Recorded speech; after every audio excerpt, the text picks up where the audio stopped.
Imperial County have seen over 500 COVID-19 related deaths combined since the pandemic began in March. Both counties border Mexico, but yet there is still no clear answer as to whether or not this plays a factor to the number of local cases. What we do know is that some of the victims of COVID-19 who die in our area are being transported back to Mexico as their final resting place. In today's special report, News 11's Crystal Jimenez digs into the issue and how COVID-19 is handled across the border. Speaking to the health department in both Yuma and Imperial County, one thing health officials have made clear is there's no way to determine if being near the border has an impact on COVID-19 cases. However, we take a look at how two businesses near the border have been impacted since the pandemic began. Racing against the clock. The San Luis Fire Department reported to 436 medical emergencies in June.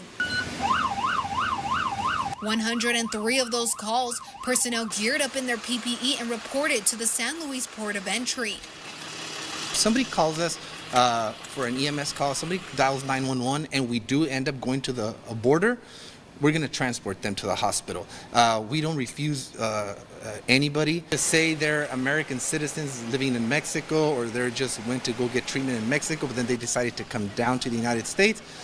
We don't know. Again, we don't ask. The highly contagious disease easily spread if the necessary precautions aren't taken. The guys know that when they respond to any area, either the border or anywhere here within the city of San Luis, they will be using their full PPE, which consists of a gown, goggles, N95 masks, and gloves. Meanwhile, an hour away in Brawley, Fry Chapel and Mortuary says it's been feeling the effects of the deadly virus as well. Over the weekend, I think we had 10.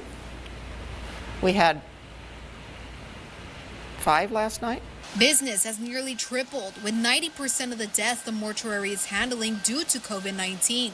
Kruger says 1/3 of her business is now transporting the deceased across the border to Mexicali. I understand that there's other travel that could be bringing COVID in, like Arizona or San Diego. I was just speaking to what has impacted my business. And it truly has.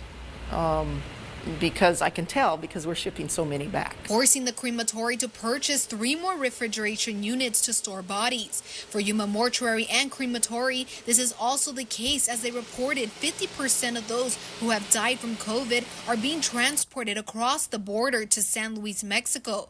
That's at least 20 bodies a month. Since the pandemic began, travel across the border has been limited both ways to essential travel only to help stop the spread. For one Yuma woman, she's traveled across the border for 15 years. Now she has even more of a reason to do so, to help care for her mother as COVID-19 cases rise in just south of the border. She is 75 years old and having health issues definitely makes me worry about her.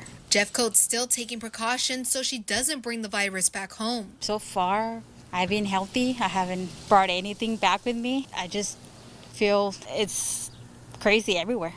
It's not just in Mexico, not just here, it's just everywhere. There's no way to anticipate when the pandemic will be over, but the San Luis Fire Department and Fry's Chapel will continue to work around the clock to help those most impacted by this deadly virus. Reporting in San Luis, Crystal Jimenez, News 11.